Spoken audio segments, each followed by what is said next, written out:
800,000 users when I started on the workforce identity platform 7 years ago, and we're at like 2.2 million at this point. So it's been a lot of work.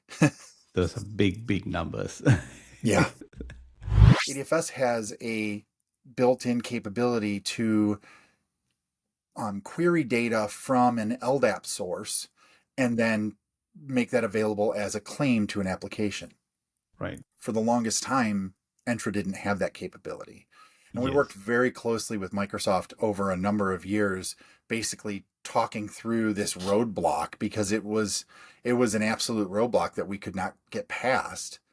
And we were instrumental in helping guide the rollout of the sort of custom claims enrichment capability that you guys rolled out over the last year or so.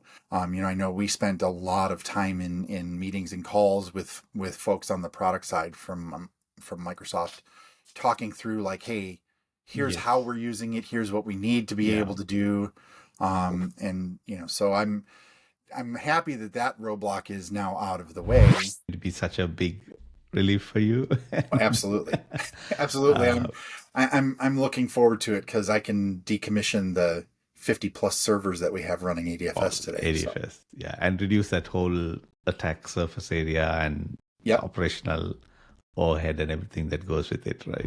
McDonald's obviously having a footprint in 100 plus different countries around the world. So where we've run into some challenges is around MFA, because all of the MFA solutions that are out there today all presuppose that somebody is going to either have some kind of a device, or you are going to purchase some kind of a tokens, and the FIDO keys don't really make sense for us because we have such a high turnover rate in our restaurants that so many of them would just be walking out the door, right? And because I'm sure people just come in, maybe some work just one shift. The way the restaurant business works is, people will come and they'll get their stuff, and then they, one day they just won't show up for work anymore.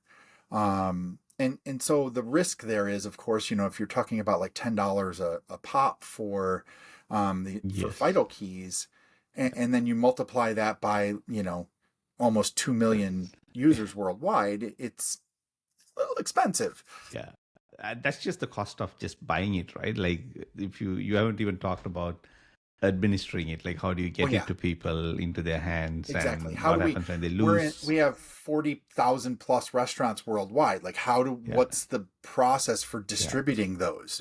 Intro chat with Merrill's live, digging deep where techs thrive. From the latest hacks to cool updates, join the ride, don't be late. Hey folks, welcome to another episode of Entra Chat.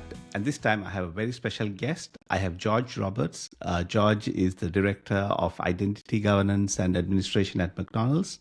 And I'm super keen to hear his experience on using Entra, the migration he's been involved in, and the challenges, things he's learned along the way. And I'm sure it'll be very useful for folks who are going through the same journey, or, who are thinking of the same journey as well. George, would you want to just take things off and let us know how you came here? Yeah, absolutely. And thanks for having me, Merrill. I appreciate it. It's going to be a fun conversation, I'm sure.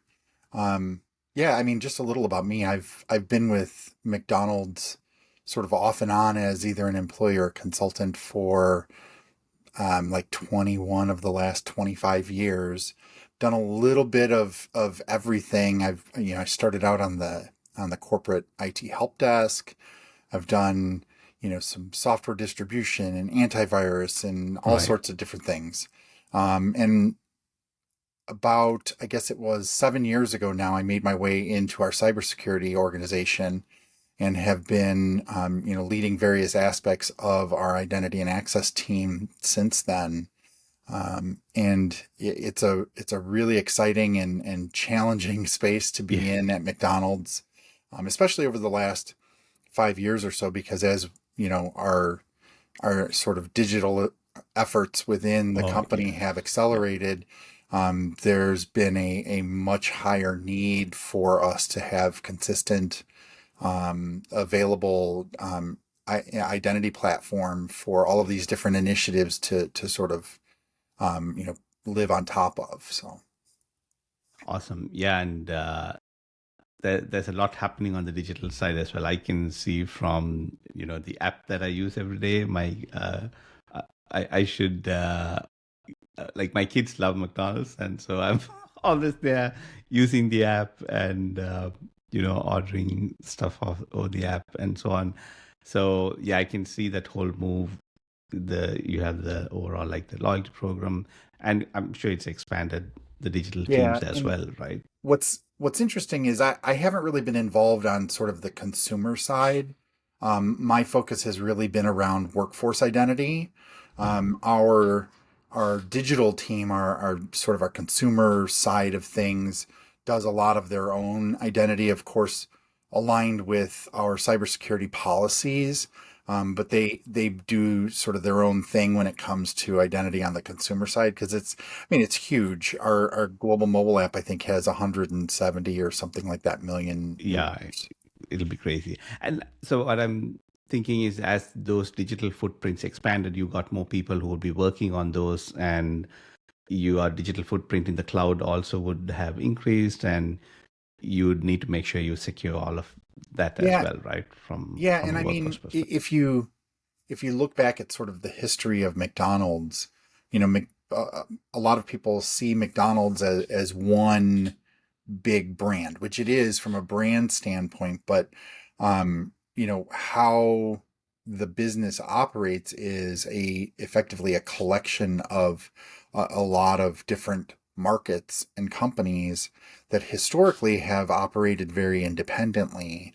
But over time, as we've, rolled out new capabilities and tried to standardize and, work within sort of what we call one McDonald's way, it's become much more difficult for us to operate as sort of 105 different companies all operating under a single brand. And so more and more we've centralized a lot of these functions. And that's really what my team has focused on over the last 5 years or so is how do we standardize and bring all of the various different parts of McDonald's onto a single identity platform. Nice. And that must, it's not an easy journey, right? No, I mean, when I started 7 years ago, I think we only had about 33% of our total workforce on the global identity platform. And so we've grown the platform. I think we had around 800,000 users when I started on the workforce identity platform 7 years ago, and we're at like 2.2 million at this point. So it's been a lot of work. Those are big, big numbers.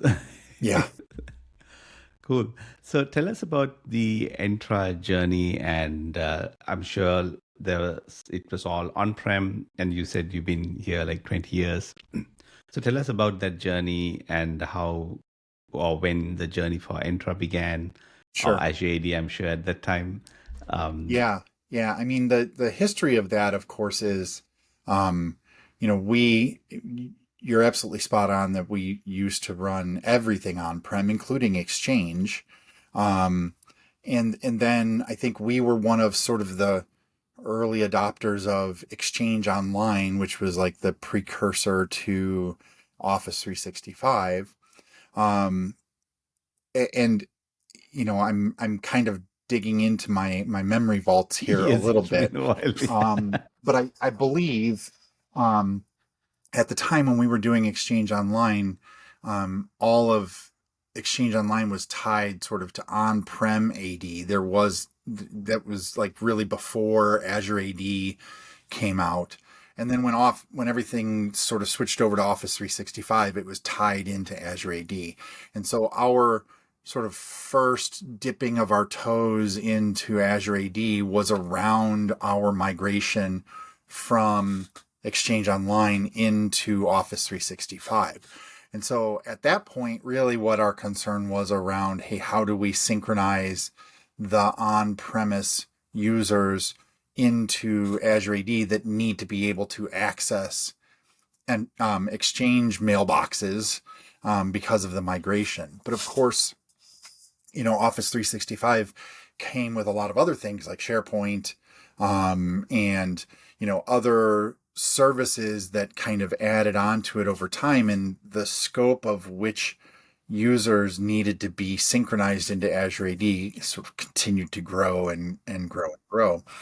But at that point, I don't know that we necessarily had a good strategy around like, hey, how are we going to migrate all of this from an identity and access standpoint into the cloud?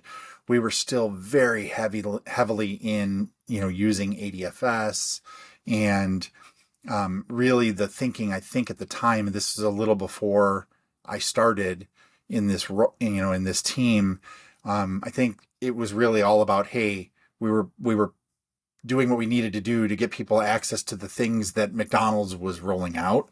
Yes. It really, I guess the strategy really started to take shape around 5 years ago or so in terms of where are we going next. Right. And now we're kind of knee deep in the middle of that transformation from moving from a lot of on-premise things in more fully into the cloud. Right. And I think it's a similar journey for lots of folks, right? Like when your main thing is all on-prem, your users and the apps and all the devices on-prem, you just treat the cloud as just, it's this new toy. It's just an add-on, right? Yeah. And but then over time, as you grew and you started adding workloads to the cloud, and as you said, you added your digital footprint from the consumer side as well, I'm sure the lots of resources, things were spun up in the various clouds, AWS, Azure, and then that slowly starts becoming the bigger thing, and you then need to start thinking of it seriously. And also, to be honest, as we add more and more, sort of software as a service type applications, a lot of our third-party vendors, when it comes to services that we're bringing on,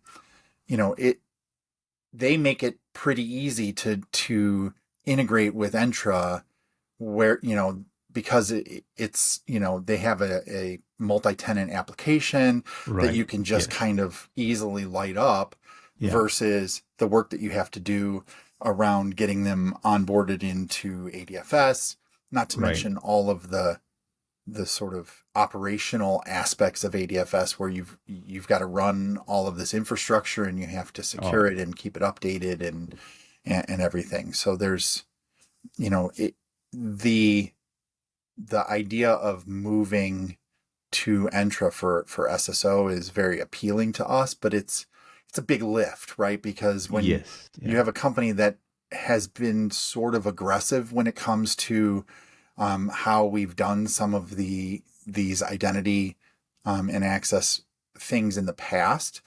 The downside to being a little bit of an early adopter, I won't claim we were cutting edge, but we were on like sort of the... Yeah, you were quite early. Like if you were there before Azure AD was even there, right? Right. With the Exchange in the cloud. So the downside to being early is that means that you've invested a lot into things that are no longer like sort of where you want to be. And so the lift to go from a lot of these on-prem services to the cloud is a little challenging. Right. So you have this whole big ADFS footprint, and then you looked at it like 5 years ago, and then sort of decided you wanted to shift your strategy, or you reviewed your strategy, right? Like what makes sense at that time? Yeah, we started looking at, hey, does this make sense for us to continue to operate essentially on-premise infrastructure, which, by the way, is all in the cloud at this point, right? So right. it's on-premise infrastructure that's running in the cloud, which is like, okay, well, that's almost the worst of both worlds, right? Because now you're in the cloud, but you're not taking advantage of the cloud. You're just running VMs there, Correct. So Yeah. we looked at like, hey, what brings value to McDonald's? Do we gain any value from running ADFS and using it as our identity SSO platform? And then also in alignment with the direction that Microsoft's going. And Microsoft is Yes. telling us, hey, you need to get off of ADFS. Yes. So it's Yeah. like, we looked at it and made the decision a while ago that we were going to migrate. And then it was just a matter of, okay, well, what are all of the things that we have to do in order to make that happen? And that's where the challenges sort of come into play. Nice. Nice. So tell us, where in the journey are you right now? Did you look at what you were trying to move first? Was there a sequence you came up with? Like you have users, you have apps, and then I'm sure you have all of like the different policies you might have configured and so on. So how Yeah. did you approach that sort of migration journey from Yeah. ADFS to So, Entra? so I mean, we have, many hundreds of applications, of course. And we did do some analysis in terms of like, hey, which ones are sort of the simple apps to move and which ones are the complicated apps to move. And we did kind of knock out a number of those simple apps at the beginning just to sort of be able to get some, tailwinds behind us in terms of the movement. But there were a number of challenges. One of the biggest was that we had a fairly significant investment in custom claims. Understanding sort of the background on McDonald's, obviously, for our restaurant facing users, we have a number of applications that users who work in our restaurants access, and the data that we need from a sort of a role based standpoint and the which restaurants do they work in aspect, it's complicated because it's not straightforward to be able to say, okay, well, this person has this role and that role applies the same way across a whole set of applications. It's more in this franchise, this person has access to application 1, 2, and 3 for all of the restaurants. But in a second franchise, you have a Right. second person who might only have access to one of those. And so Wow.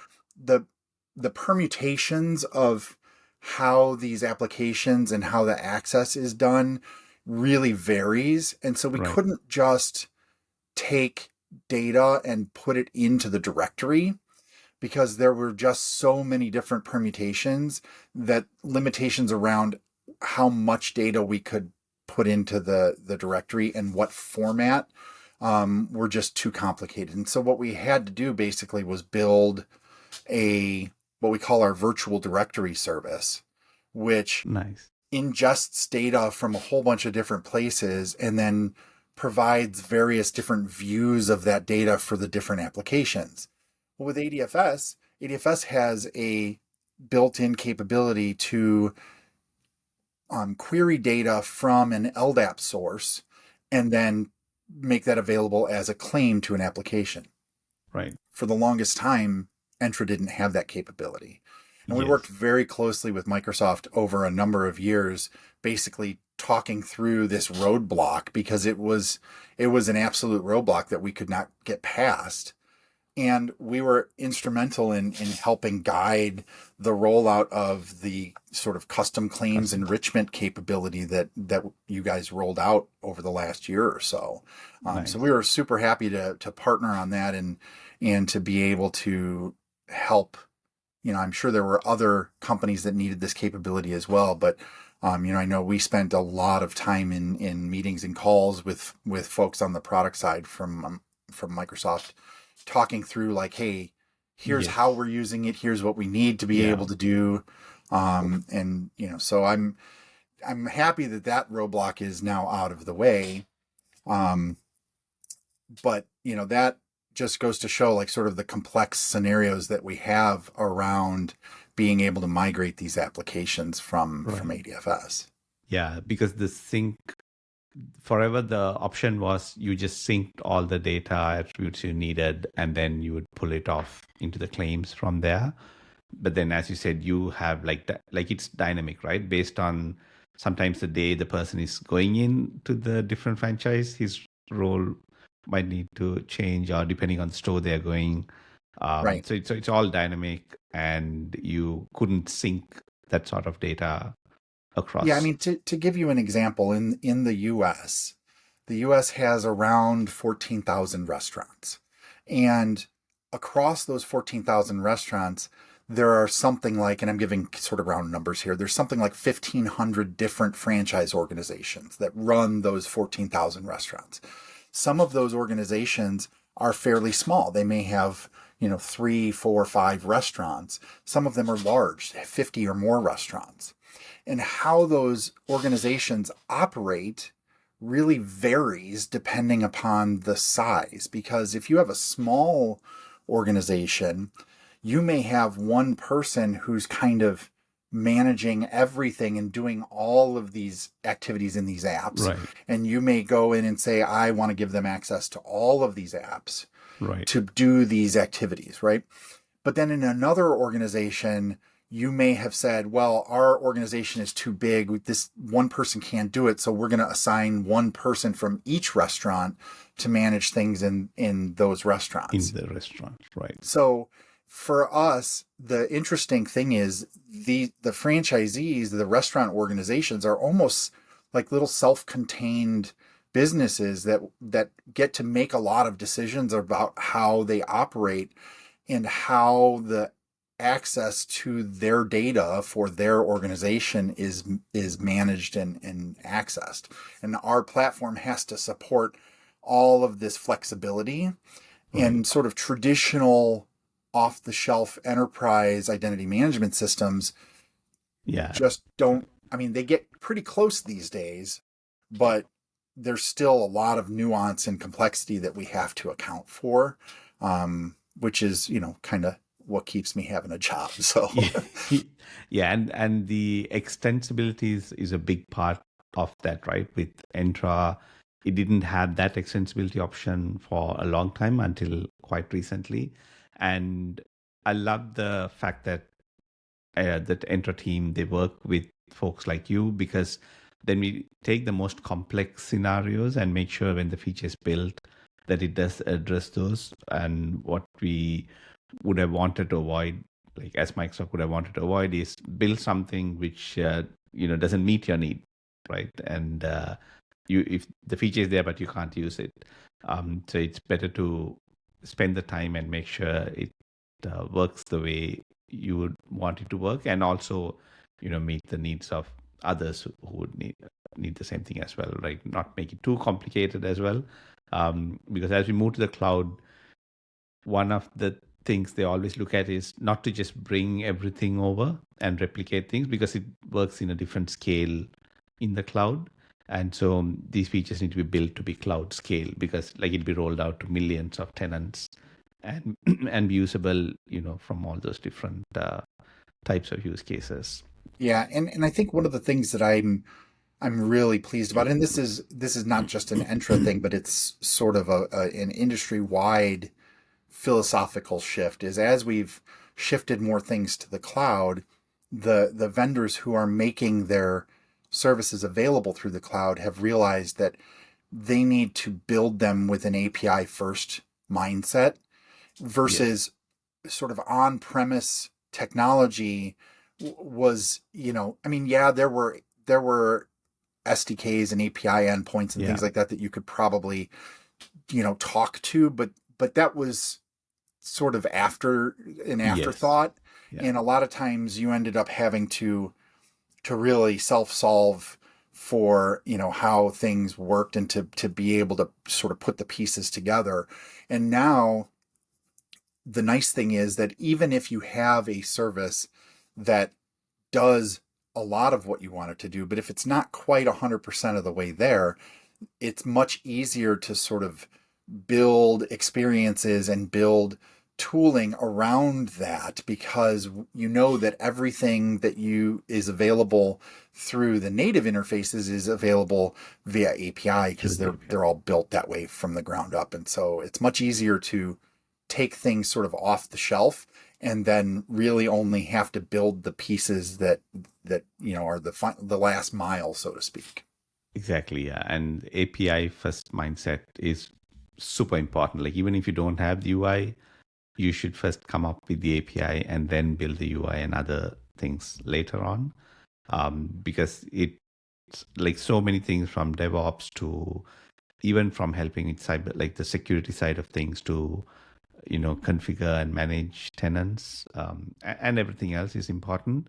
One of the other focus that the Microsoft Entra team has is also to be standards based, because if you are not, then it's again, you have a custom API and it's not really working the same way as you try to plug two different systems together, and things like SCIM to provision users into applications.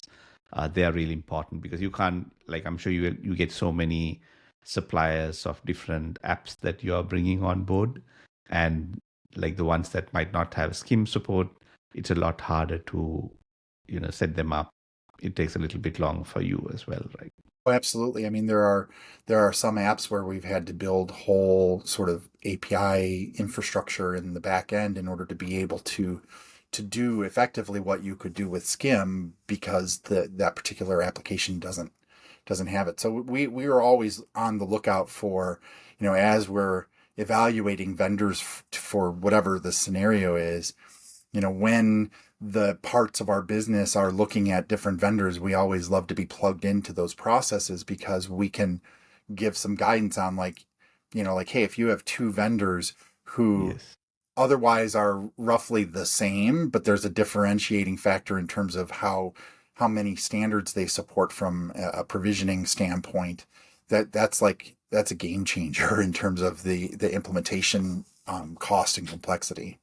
Exactly. So it adds extra cost, right? If you get like maybe they're competitive in pricing, but then if one doesn't support SCIM, then you just added on so many months of work from your team, their team, the security side of things, and then ongoing operations as well, right? That's the one. I mean, the one-time costs are one thing, right? And maybe you can justify that, but it's the ongoing costs. When you build something to support that, you've got to then continue to operate it and support it. And how do you ensure that it continues to run effectively versus using standards based capabilities? It's a little bit less overhead. And again, it's back to that whole question of where do we get value, right? Do we get value from running this back-end infrastructure to keep things in sync, or do we get value in using a standard that we can then move on to the next thing and we can apply those resources to the next initiative?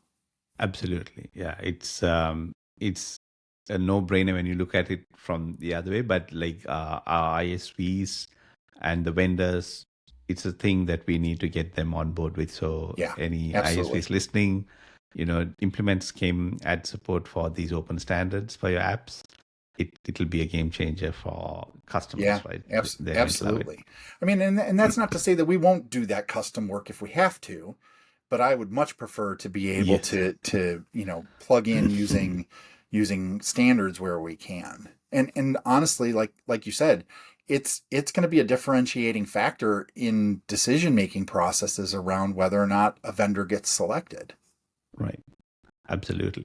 I can remember the number of times when I was working as an enterprise admin, I had to onboard apps, and we had to do this whole SFTP dance and the time to set it up, give them a way to securely access it, set up all the certs, and like it was just a mini project on its own. And then the ongoing costs were crazy, like having to do that every year, renew the certs that we had to exchange each time, just so much of churn and things that happen just to keep things running, right? Yeah. And if it breaks, the app goes down. Now you have an outage related to something that's not core of what you're doing. And that standards like SCIM take that away. Well, and the other thing too, and a lot of anybody who's listening who's from a larger enterprise is probably going to have seen this before as well. But a lot of times, the business will bring in a consulting company or a third-party vendor, an ISV, to onboard an application to do some task, right? Whatever it is. Right. Yes. And they'll spend the money and they'll get it stood up, and then somebody from the business side is sort of like the owner of that application going forward, and there's no technical team anymore. There's nobody on, the vendor is still there and you can maybe reach out to them if you have issues. But for those of us who have to do things like certificate changes and making changes to how the IDP integration is or anything like that, it's a challenge when you've got maybe 50% of your applications that no longer have a technical team around them anymore. Now it's like, okay, well, how do we get these changes implemented? Because there's no technical resources to do it anymore. They got to reach out to a vendor, etc. So it's the more you can do standards, the easier that becomes, not just on the integration side and not even just on sort of the operation side, but in terms of supporting it, because there you have sort of built-in mechanisms for handling all of these things going forward, and it really reduces the churn on things. Yeah, like having been in an enterprise, it's the same thing, right? When the business has some project and some initiative, they're given all the funding and they can go ahead and do everything. But then when it comes to operationalizing it just becomes a cost factor. And then you're trying to figure out how to reduce the yearly ongoing cost. Right. And then the team is no longer there to who did all the work of setting things up, right? And that's where there's this whole thing between IT and the business teams. They go like, why is IT not letting me do this? Or why is it taking so long? Yeah. Because the IT teams have gone through this pain with every app they've worked with, and they're trying to avoid that pain when you're coming up with the new system. So so you mentioned the claims-based thing. Were there any other challenges you faced as you migrated off ADFS? So I talked about this at my Identiverse talk last year, but we have this interesting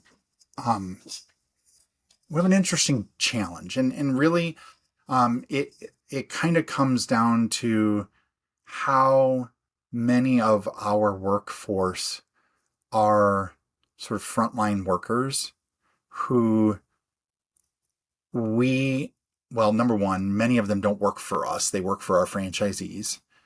So they're not our employees. But number two, we can't dictate to them what kind of technology that they're going to bring to work, right? In some cases, you've got things like GDPR, but you've also got, like, in states like California, where there are rules that basically say, hey, if you as an employer require a person to use their personal device for something work related, then they can come back at you and make you pay for their bill.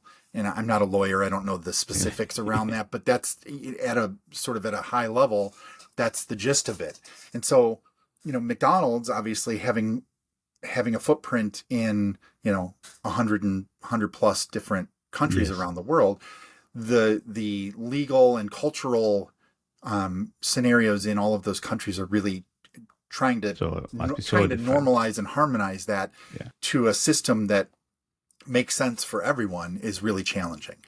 So where we've run into some challenges is around MFA, because all of the MFA solutions that are out there today all presuppose that somebody is going to either have some kind of a device or you are going to purchase some kind of a token or a USB stick or something along those Right. lines, right?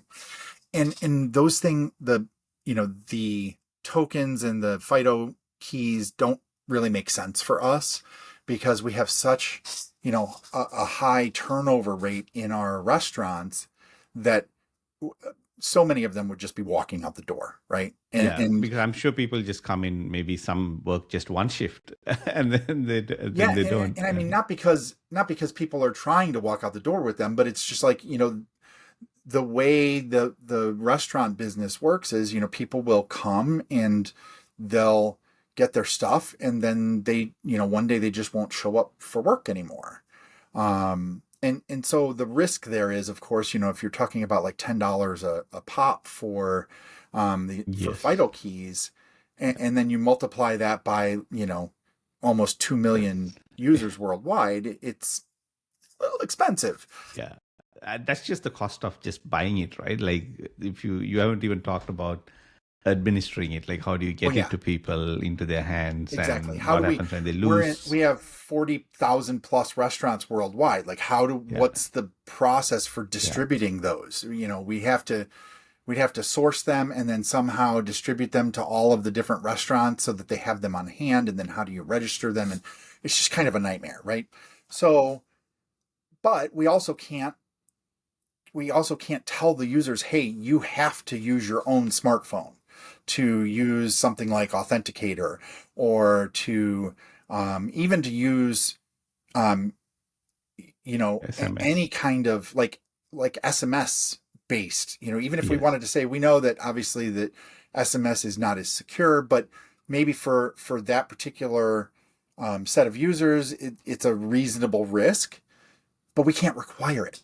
Yes. So what we've sort of ended up settling on is, hey, we're going to have a range of different options available, but we always have to have a sort of lowest common denominator, deviceless multi-factor system available to users that we can say, look, if you don't have a device, you don't want to use a device, you don't want to give us your phone number, any of these things, we have a method that you can do multi-factor. And we went super old school. It's paper-based. Nice. And basically what it allows us to do is it allows us to, in the restaurants, to print out a sheet of codes. Those codes are then associated with that particular account. And when the user goes to log into something that requires MFA, our ADFS implementation has been customized to say, hey, give us code number 70 from your sheet. And then they go and they look at their sheet and they type in the 6 digits from code number 70. And it is something you have, right? So it satisfies the nature of multi-factor.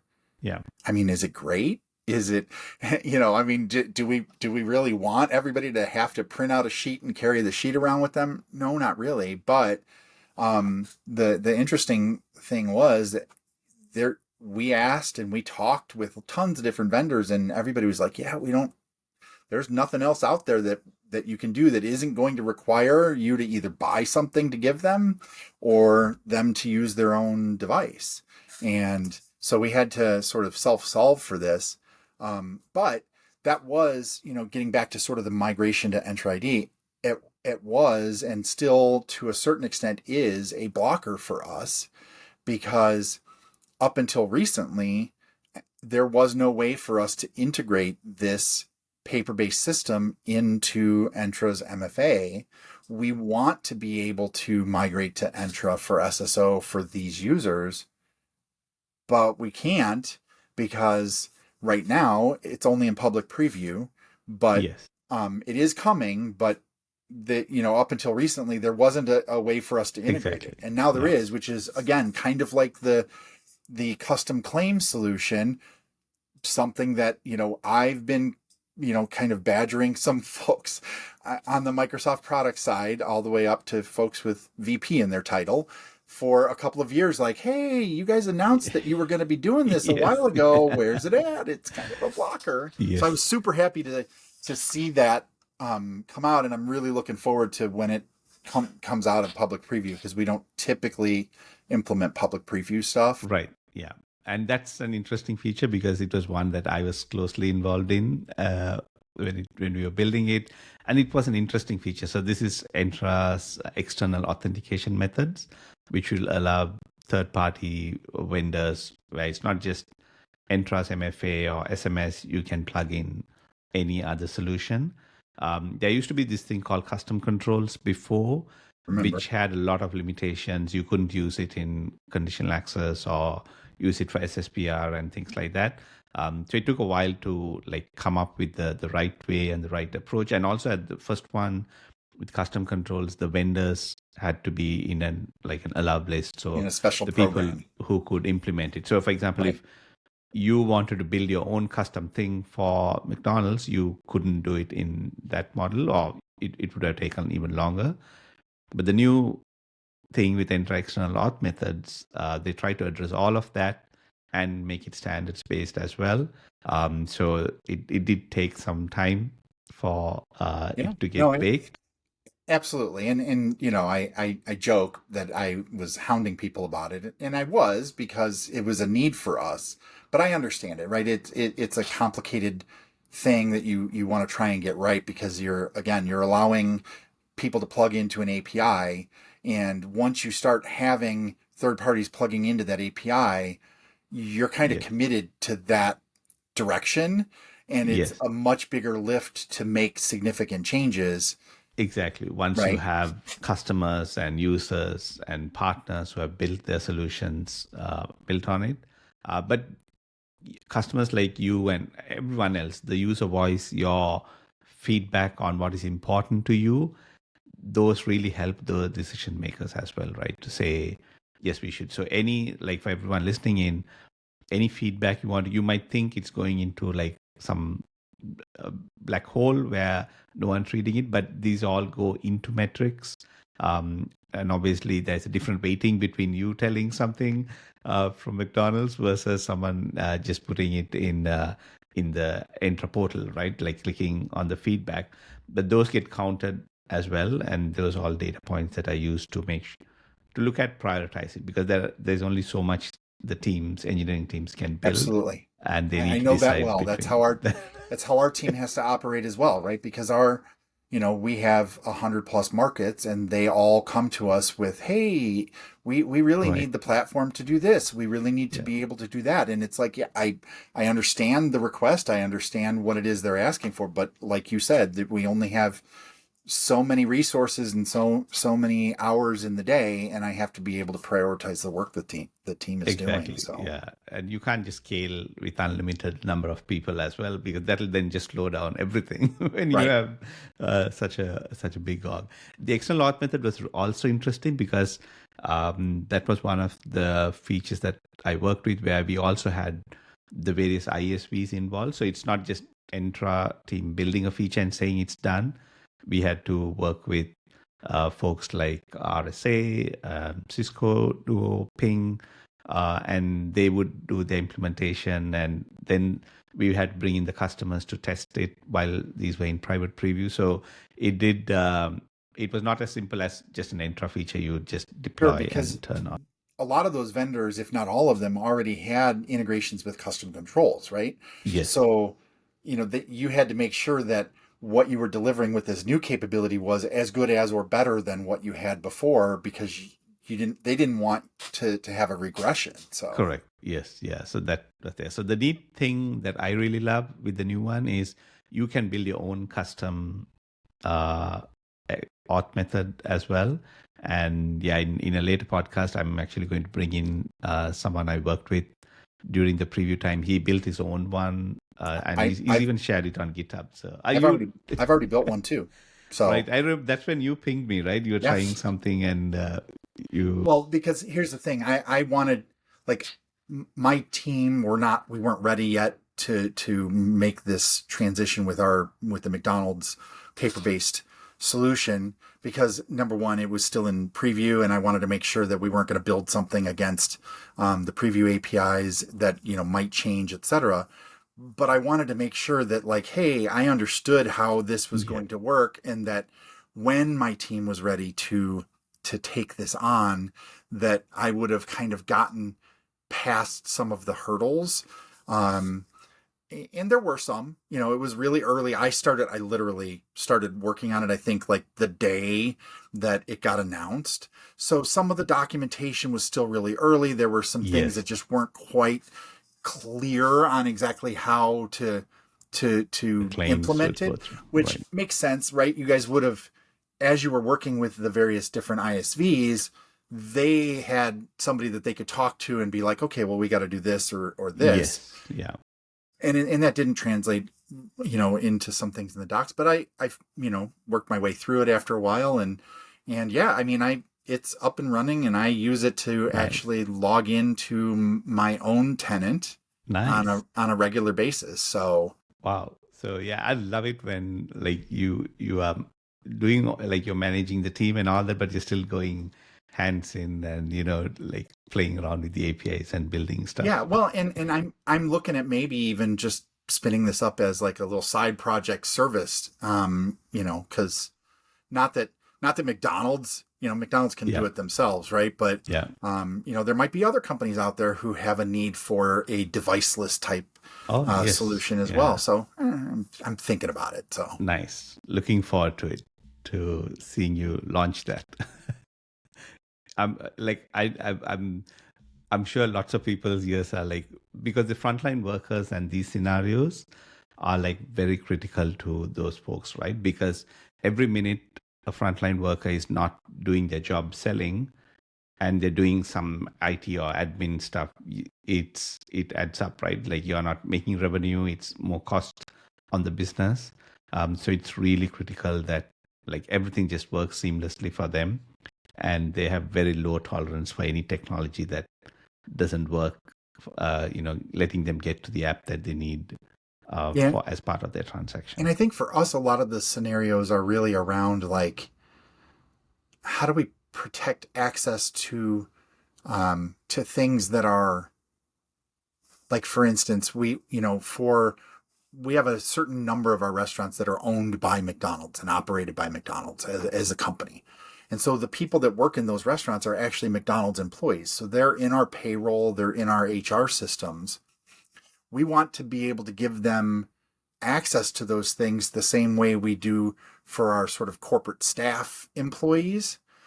But in order to do that, we have to be able to provide them with MFA, because it's, we don't want their account to potentially get compromised and then have their personal information leaked or whatever. So we want to protect it with MFA, but these are restaurant folks who are, hourly workers in our restaurants. We're not issuing them McDonald's cell phones, right? So again, we're back to the whole, we can't require them to use their own personal device. Now they could certainly use a device in the restaurant to authenticate. And then, maybe we don't have to do MFA because we're on a McDonald's network, but for things like their paycheck and, HR things, they may want to do those when they're at home. And, that requires us to come up with an MFA solution for these scenarios. And that's where, it gets really complicated. I know Microsoft has the new QR code based authentication for frontline workers, but from what I understand, the target for that really is like shared devices in an office or in a retail type scenario where somebody's got a badge and they just go, okay, scan me. Oh, I'm John Smith. I'm now signed into this shared device. It doesn't really solve for which by the way is a really cool use, right? It totally makes sense, but it doesn't solve for the scenario of somebody is at home wanting to get in to see their pay stub. Right. Exactly. So I'm actually having the PM for that. I'm recording tomorrow with them. Nice. To talk about what the scenarios are. They have a bigger vision, but they had to pick like an MVP and implement. But again, it's these scenarios where it's like you need a way for these frontline workers, you can't tell them this is your login because they don't even remember it. They need to cater to folks who just come in to work for one shift. Like during the Christmas peak, there are all these retail orgs that just hire people who are there for like maybe just a week, sometimes like a few days only. And the whole onboarding process is like cut down so much in those scenarios. You don't have the luxury of saying, "Oh, we'll give you your login details next week," because they might not even be employed the following week. So Yeah, absolutely. And in fact, that was one of the big challenges that we had over the last, 5 to 7 years, is that historically in an enterprise, like, having a 24-hour turnaround on an identity provisioning process is not a big deal, because usually you're hiring somebody and then their start date is in like 2 or 3 weeks because they've had to put in their 2-week notice, and they've been put into the HR system yes. well in advance of their hire date. Your system has plenty of time to provision the ID and all the other stuff. Right. But when you talk about on the restaurant side, as we've pushed the workforce identity platform further and further out towards the front line, the scenarios around what that hiring process looks like is completely different. And so we actually, I guess it was maybe 3 or 4 years ago now, we made a bunch of changes, and we shrunk our restaurant crew provisioning time frame from 18 to 24 hours down to, on average, 2 to 3 hours. And we were like, hey, we just shrunk it down from like 24 hours to 3 hours. Yeah, that's a this huge Like, percentage. the business is like, yeah, 3 hours is still too slow. So it's like, it's so funny that like you have this huge win and you think you've made this huge change, and it is, but the business is like, well, hey, that's great. Thank you very much for chopping 18 hours off of the turnaround time or whatever it is. But we have sometimes where we hire somebody and we want them to start right then and go start doing training. Like we need ID provisioning under an hour.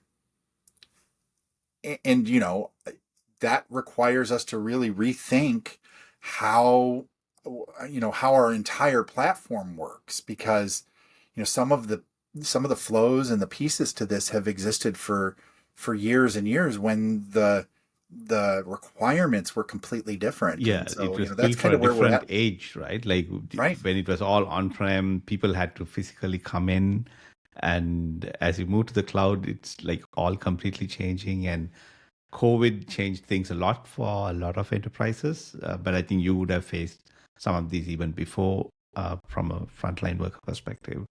But yeah, it's very unique when it comes to all these frontline scenarios, and that's why they're looking at ways to somehow reduce the auth time that a person spends. So one of the biggest things with the QR code is they wanted it to be so that a person doesn't even need to remember their username. And that was like part of the thing where the QR code and that flow came in.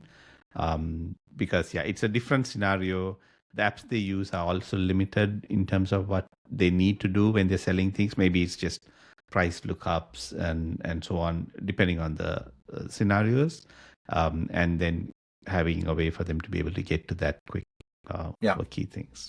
Yeah, and I actually I have this idea for how, like, I really think there's a market for some type of like an inexpensive, like either a e-paper type of a device that can, looking at the QR code scenario, right?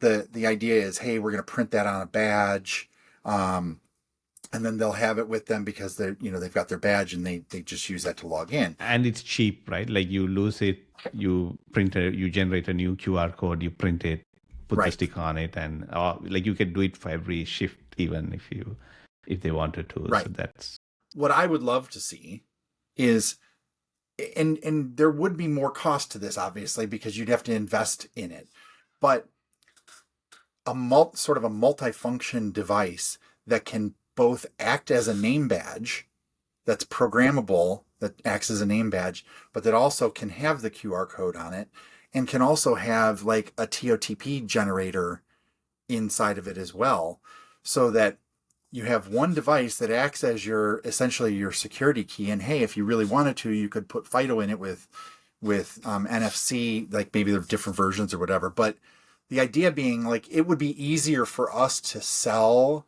to our franchisees and our restaurant organizations that you need a security device in order to be able to do multi-factor. But hey, it also acts as a badge. And so, and it can be reprogrammed, it can be, synchronized for a new employee, etc. And hey, you could even do it in a way where like there's a limited number of them in the restaurant. And then when the user, when the person clocks in, they grab one of the badges, tap something and it pulls the info in at that point.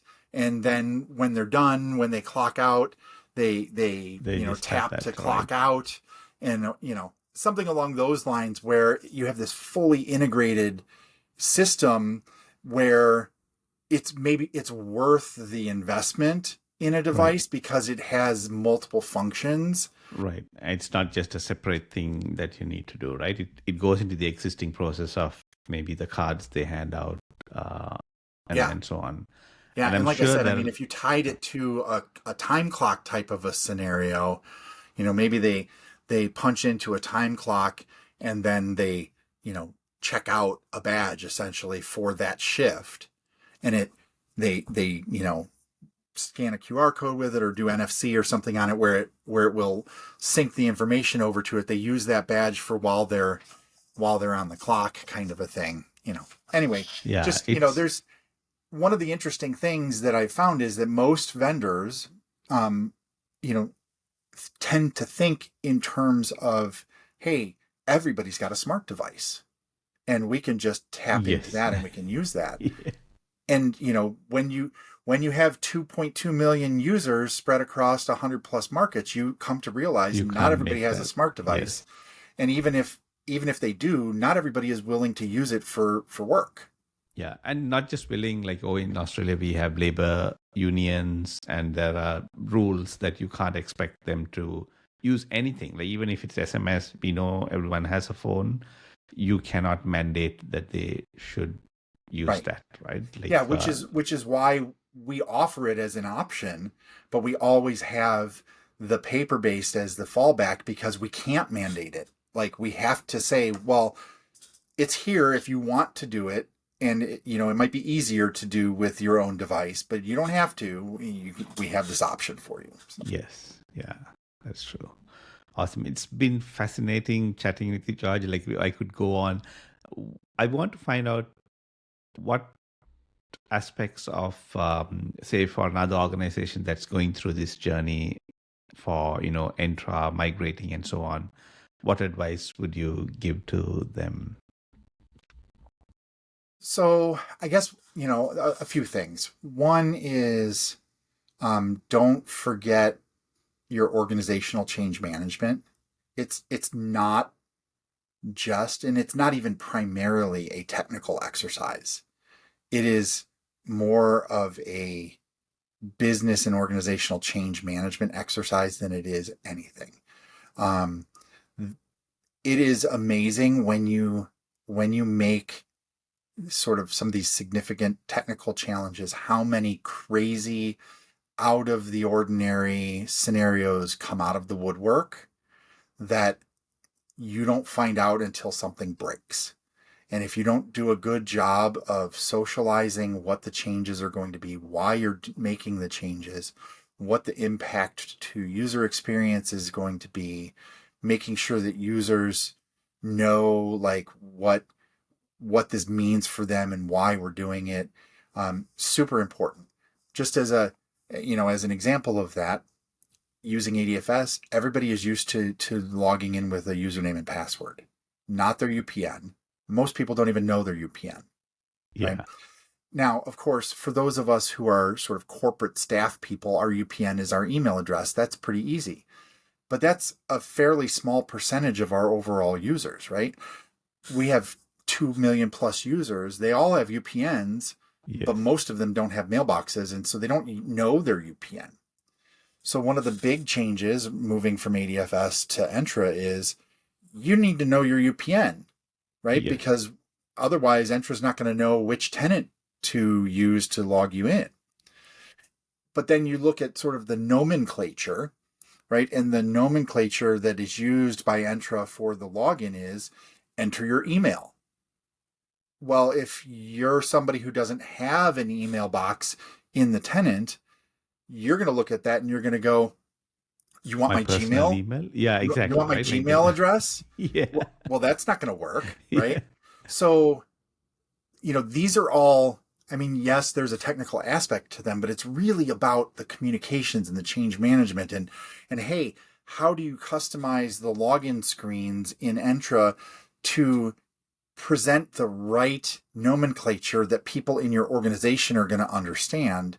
And have you made sure that people know what their UPN is? Like, how do you get that information out to them? How do you communicate it to them? How do you update your onboarding processes to make sure that you include that?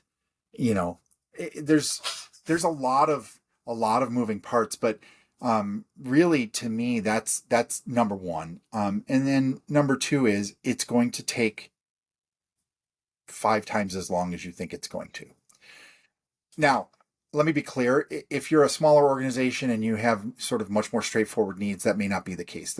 Obviously, Microsoft provides a lot of really good tools around doing, app migrations and things like that. But the more complex and the more custom things that you've done with your existing infrastructure, the harder it's going to be to do the migration. Not because it's technically hard, but just because there's more manual work that's going to need to be done. And so, you just need to plan for that, and you need to have an understanding of like, hey, even the funny thing is, it's not even the technical work necessarily that takes the longest. It's like getting all of the right people involved and engaged in the process. Right? For an app, sometimes might take months. Yeah, I mean, if you, number one, find the right owner, like you said. Number two, then once you find the right owner, they need to find the right technical people to be able to make the changes, because it's probably not them. And you're doing this with multiple apps all at the same time, trying to coordinate this. So, we thought, hey, we're going to be able to do this in 2 years. It's probably going to take us close to 4 by the time we're done. We're about 50% of the way through our migration, and our target is end of third quarter of 2026. We have a lot of work to do in the next year and a half. So that's... I can definitely appreciate the volume and scale that you need to deal with is completely like at a different scale, at a different level than what most folks would have to deal with. But yeah, the complexity of even the apps, because you would have had these apps like very early on itself, right before even those technologies were modernized, SAML, OAuth, etc., with those apps as well. So you would be dealing with those, or the SAML implementations were like very custom. Assuming when they were first rolled out. People are just going through the specs and just implementing it on their own, right? Back in the 90s and 2000s. Yeah, and we have some apps today even that are integrated with ADFS through WSFed. Right. So it's like, okay, well, you just add all of these little complications, and it's, maybe taken by themselves, it's not that big of a deal for each individual app, but it sort of multiplies as you look at the entire estate. Right. Yeah. And then for us, we're federated today with ADFS, right? So even once we get our last app migrated off of ADFS, our work isn't done at that point, because we can't just turn off ADFS. Like I said, we've got to do a lot of change management and preparation with all of our app owners to understand, like, hey, when we do this, the entire experience of logging in is going to change. Yes. Right? Have we done all of the work to communicate that? Have we done all of the updates to documentation and intranet pages and all of the other things?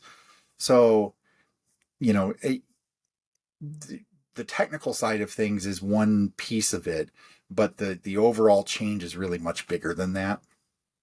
Absolutely. Definitely. Once you get over the line, it's going to be such a big relief for you.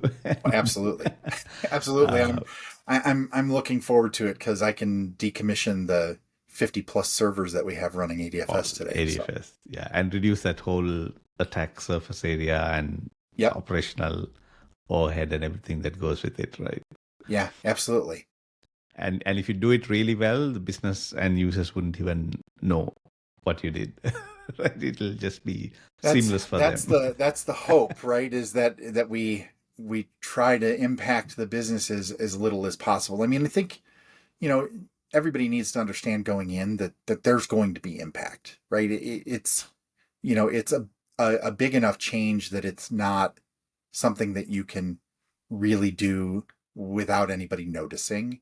But the idea would be that the amount that you can impact the business, the better. And those impacts and those changes that you make hopefully will be seen as a positive versus a negative.